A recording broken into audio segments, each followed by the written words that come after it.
Kings Island may not have opened any new rides in 2008, but nonetheless, it was one of the most notable years in the park's history with a series of major special events. I'm Ryan Sir, along with my co host Don Helbig, and this is Tower Topics.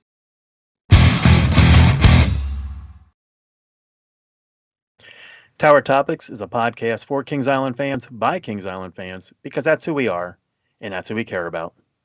Yeah, I remember this day like it was yesterday, 4th of July, 2008.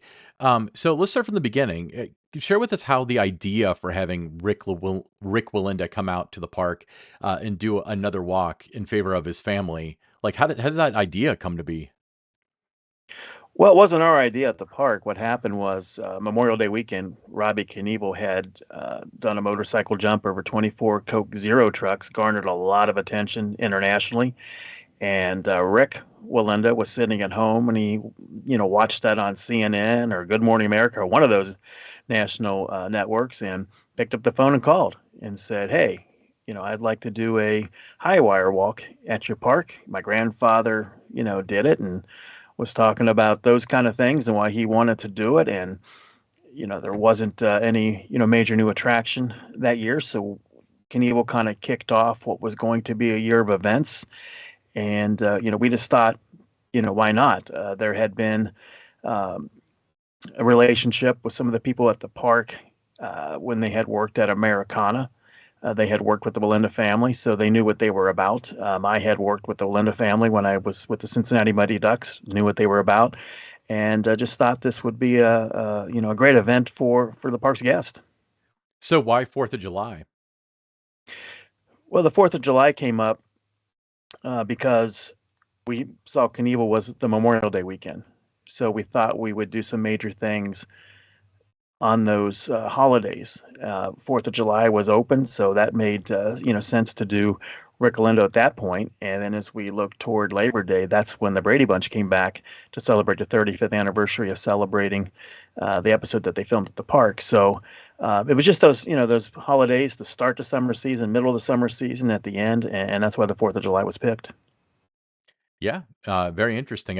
Like I said, I remember that day like it was yesterday, and we'll get into a lot of the details because it didn't go perfectly. He didn't fall or anything, but No. the day didn't go perfectly. But before that, talk about you were pretty involved, with the event itself. Talk about the Mhm. logistics involved with it, because I know with the previous episode you mentioned the Robbie Knievel thing was what about 15 days or so that you went from signing a contract to him jumping over the Coke Zero trucks. You had a little bit longer with this, but what are some of the challenges you faced logistically with this event? Well, I mean, yeah, not a lot more time. We had, maybe 4 weeks Mhm. on this one. Logistically, where was he going to do it? At first, he just, mentioned doing a walk in the park. Wanted to break his, Carl Willender's record. So, where was he going to do it? Down International Street made the most sense over the Royal Fountain. If he was going to do that, how were we going to rig his gear? The wire. Where was that going to be connected to? How are we going to do that? So there was a lot of that involved. His people came out. We talked about the need to get a crane, outside the front gate, um, and then just setting up the cable all the way to the Eiffel Tower. Now he didn't go to the higher level that year later that Nick Wallenda did. So he was more like 75 feet off the ground for most of the walk. So a little bit easier there than it was the following year. But just how are we going to control that on International Street so there wasn't any of the guests bumping into anyone holding the ropes and that kind of thing. So there was a lot of, where are we going to get all the people that were going to be needed? To watch all these key spots and just make sure that he could, as safely as possible, do that walk. So yeah, a lot of involved things, a lot of nervousness about this. Um, having seen the Wallendas perform, for me, to be able to go back and say this for them is like us walking down the street. Whether they're 5 feet off the ground or 100 and something feet off the ground, it's the same walk for them. Basically. So just kind of putting a little of that reassurance in there that yeah, it's a long walk. Yeah, it's absolutely dangerous what they do, but they're professionals. This is what they do, and I think it'll be a spectacular event. Yeah, Rick Wallenda told me personally, he's like, "I could teach you how to do this, sir. I beg to differ. I could not walk a high wire if I wanted to, if my life depended on it." Well, anyway, so No, real quick though, I did try. They had the next year when Nick came in, he had a thing was maybe about like 8 feet long mhm. that he had that was for him to practice on, and it was only maybe 2 feet off the ground.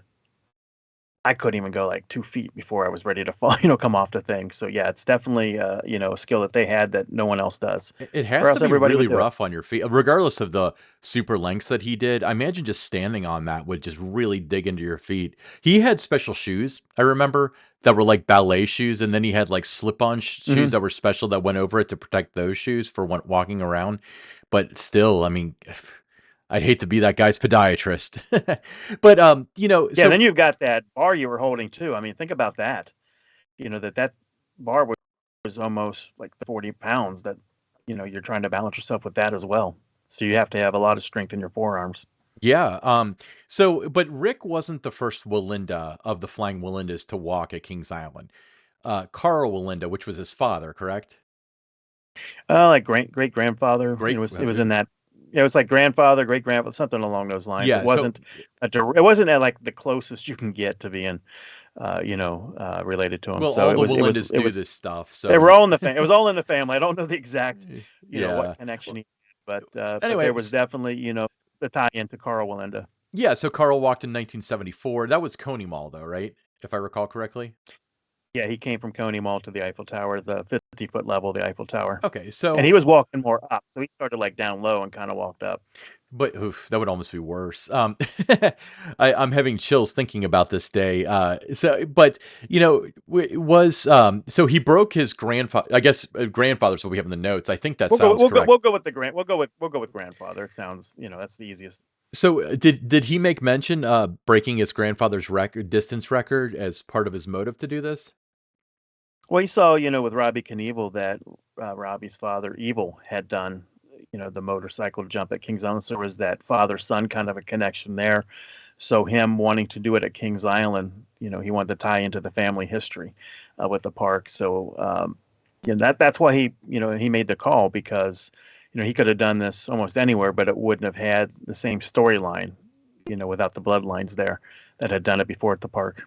Yeah, I always thought it was cool. Two different like father like son things for you guys to work with that year. Um, what was the audience reaction like? Like, how did the like, especially the people in the park itself, how did they react to it? You could feel nervousness, from the guests that were watching this. Very quiet, on International Street while this was going on. So it was a lot of, just they were in awe, of being able to do this. For most of them, it was the first time they'd ever seen something like this in person. You might have seen it on TV, you might have gone to the circus and saw something of a shorter distance, but yeah, they were in awe. Um, Nervous because you could feel that vibe in the park that all the guests, thousands of them, just around International Street, just you could feel that tension, the nervousness with it. Yeah, I'm along with you. I think it might have been media. I was part of the media at the time, but you let me watch from the International Bandstand, which I think was completely stripped Hmm. because there was no show with. No, no, there was something on There it. was Yeah, but anyway, so we watched from there, and I remember like, the Robbie Knievel thing. It was nervousness. He landed, and then like, oh, sigh of relief. But this was like 35 minutes of this dude walking, and at any Yeah, point he could slip. yeah. Knievel was seconds. This was, like you said, over a half hour. Yeah, yeah, it definitely it played a toll on all of our hells in the long run. But I remember the weather wasn't perfect that day. That's what I was alluding to with like the day didn't go perfectly. So let's talk about that.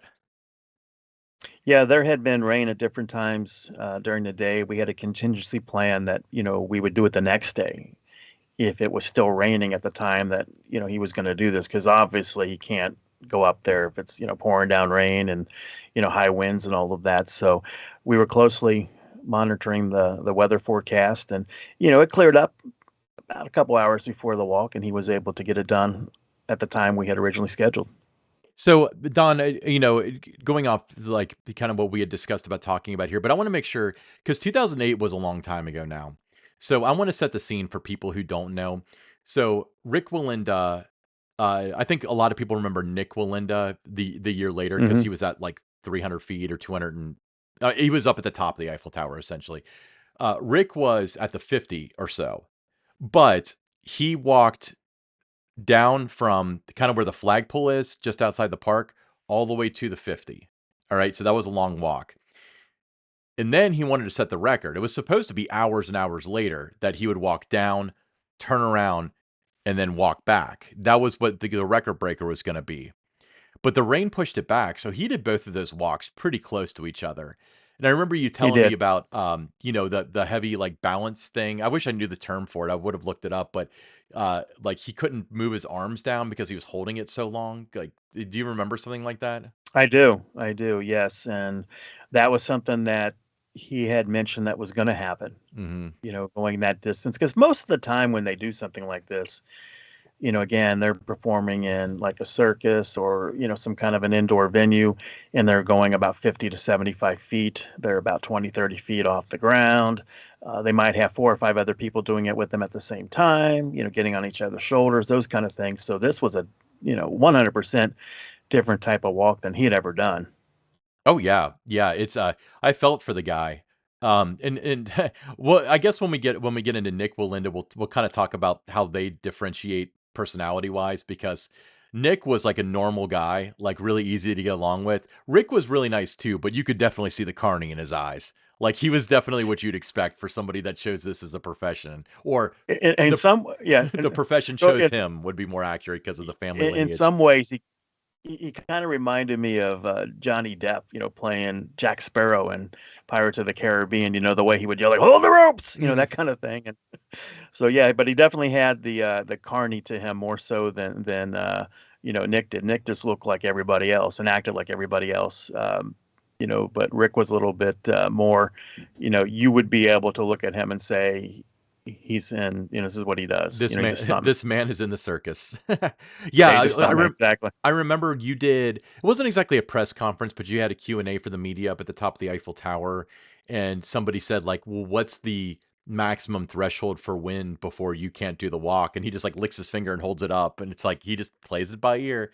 And you talk about, granted, like there would be situations where like he just couldn't do it, but the worst possible situation where he still can do it, where the rope's wet, like, we're pretty sure it's not gonna rain again, but it might. Yeah. Yeah, and the other thing about it that was kind of scary for us was after we do the deal and everything with them, he mentions that he hadn't done this for a while because he'd had a back injury. So he was out of practice a little bit. So we were like, oh, this is gonna go awesome. Do you remember I thought we discussed that he wanted to, like, do a handstand on it on the wire, like, in the middle of the fountain, and you were like, "Let's not." Yeah, let's just complete the walk and Yeah, let's just make sure let's you do complete the this. walk, and we'll talk about next year. Um But, yeah, I mean, obviously, it ended up being successful. Rick's still with us today, but, you know, the Wallendas are very famous. They don't like performing with nets. I know that, like, uh, uh, Nick Wallenda, particularly when he walked Niagara Falls, the Canadian government, I think, required him to have the little safety harness thing, but he didn't have anything. So, what were some of the safety precautions that the park took to make sure that we didn't have a Wallenda splatter on International Street? Well, the thing that the park did was we had a lot of volunteers that worked at the park holding his ropes. Hmm. And we needed to make sure, number one, they were going to be strong enough to hold it steady and for a long period of time, because if you let go and that was going to shake the whole cable. So making sure everybody knew what their role was and that they were capable of doing the rope, but then also making sure that there was a distance between the rope holders and the park guests, that they weren't, crowding up against them, bumping against them, and just making sure that there was no potential conflict there between the guest and the rope holders in terms of being able to like hit each other. So there was a lot of that, that we had to really think about and just make sure that, everybody holding a rope could do it and none of the guests could get to them. Yeah, I remember "Steady on the ropes." He would always yell that and stuff. Yeah, steady on the ropes. Yes, That was exactly. his big line. What was Rick's reaction when he was able to successfully complete the walk? It looked like he conquered the world. Mhm. I think when you're looking at the Wallenda family, there was, obviously Carl, and then you had, Nick's mom, Delilah, very well known.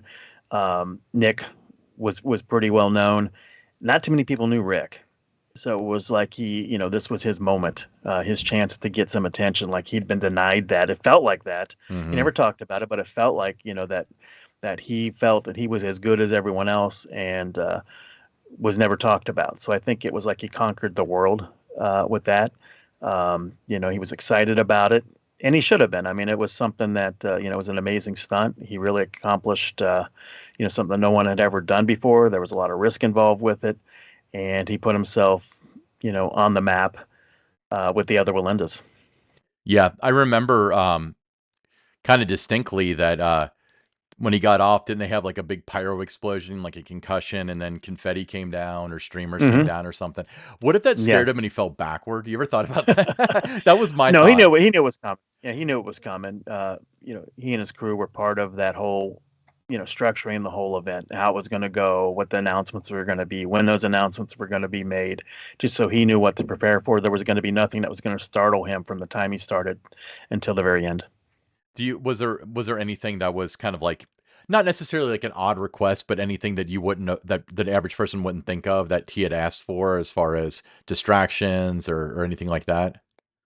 Well, not really on our end because, myself and some others at the park had worked with them before in other venues and that. So we kind of knew what to expect and what the questions were going to be and what the answers had to be back. Mhm. Yeah.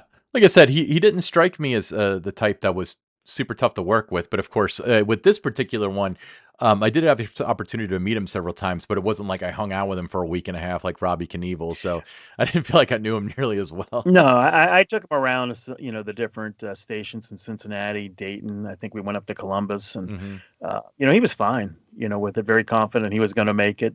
Um, Nothing out of the ordinary. With that, Robbie was a lot more to handle, a lot more to manage Mhm. than Rick Wallenda was.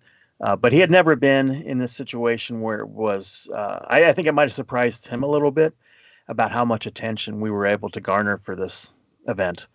I thought he, maybe thought there'd be three or four TV stations there. We had a lot of media there. I mean, it was, you're on the bandstand, and Mhm. if you count reporters, photographers, we had them from Cincinnati, Dayton, Columbus, Indianapolis, Louisville, Mhm. Lexington. We had some of the, at the time, the young influencers, as that was all coming about with you and some others from KI Central. So for him to see that we had, and I think the total ended up being like 46 media, not counting you guys, that 47 including us? Oh, yeah, wait, I including you thought you were just guys. talking about me and Dane at the time. So, when you look at 40 plus media, and then, we had, the media before he did the walk, and to see that kind of attention, and he started seeing all the clips and everything coming in leading up to it. And then afterward, everybody surrounded him. And I still have those photos, and it was just an awesome setting when you see all these cameras and stuff, and all the microphones in his face and all that. I don't think he anticipated that much media. I thought he thought they'd probably have the local affiliates, they might pump it out to some other outlets. So I think that part of it was a little bit surprising for him, but also very satisfying for him. So I'm more of a squeaky wheel than I am a PR person, and I'm not exactly sure what I mean by that, but a really good question that, about PR in general is weekends, holidays, stuff like that is usually a skeleton crew. Was it difficult to get media out on the 4th of July? Was that ever a consideration? Not at all. I never looked at that as a challenge if it was a holiday. I think, you know, the way I saw it was the media covers news, and we had the right narrative with it. It was a very compelling story, tying in Carl, Wallenda, the bloodlines there and that connection. So I felt really good because I thought we had I had the compelling story to pitch to the media to come out, and that would, uh, you know, be one of the top stories that they wanted to cover that day. Even if they had a skeleton crew, they were still going to come out and cover us because they thought that was going to be the top story for the day. Yeah, absolutely. Awesome. Yeah, well, thanks for the walk down memory lane once again. I feel like I end most episodes with that. So we talk about 2008 when that was such a memorable season. But let's move on to the listener question. The listener question of the week comes from Casey Wade, and he says, "Hey, I watched KI Central every day uh, before the announcement of Banshee. Shortly before the actual announcement, there was a leak in quotes, on the KI website, an announcement page for a wing coaster named the Bat, with stats and a cool new logo. What's the story behind this well planted quote unquote leak?" Don? Well, we knew that there were all the sleuths out there that were going to be digging around trying to find out what we're doing. There were ways to get into the website. You know, you could crack the code if you knew different things to type in that. That was Mhm. happening at some other parks where the news was getting out there before the park was ready.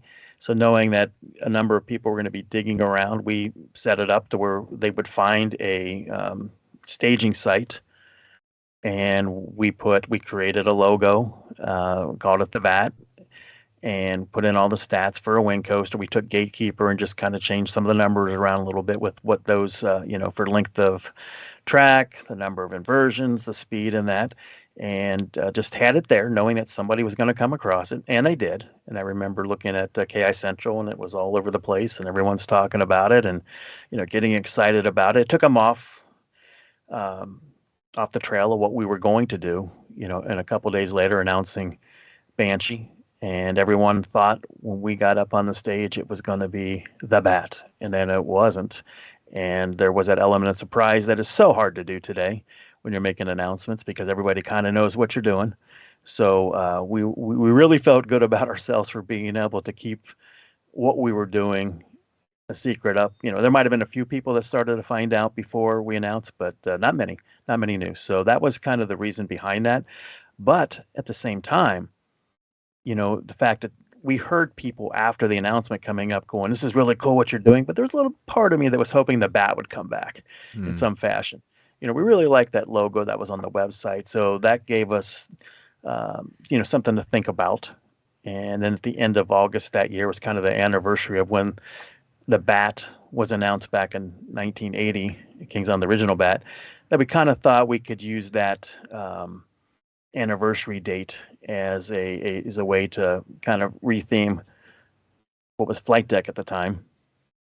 And we thought if you have Banshee, Flight Deck doesn't really fit in with that ride anymore. We need something a little more, cryptic or, whatever, something that would tie in with a Banshee. So it made sense to change the name to the Bat. So that's what that was all about. Wasn't anything we were going to do on that date to change the name to the Bat, but it was because of all the guests, saying that they really liked that logo. That's why we did that. How long did it take people to find it? Not long. Not long. It was only up there for maybe about 10 minutes. And, people found it. But, you can tell when you're on the back end, you can see people doing search terms and all these kind of things to see what people are looking for. Um, but yeah, we did not want that to get out there before its time. And we had seen that happen with some other parks, around the country where they're getting ready to announce something, but everything's out there because someone uncovered, because when you announce, you have to get ready to, push that out right as you're doing the announcement. So everything, the media and everybody's going to go right to your website right away. So it has to be there. And the only way to do that is to have things kind of parked there. So we had the one staging site that everyone found with the bat, but there was another one that had Banshee. I'm surprised you can't, like, password protect, like, a site. Well, I mean, you can to a degree. I mean, you can do it a lot better now where there's different, we're talking 2013 to compared to what you have today. Right, So, right, right. and the website's so much better now than it was back then. But we knew that everyone was digging around, and when it came time to start uploading and putting all the information in about Banshee, we had to have some kind of a diversion there for it, and it was fun. It was one of those times we like, hey, gotcha.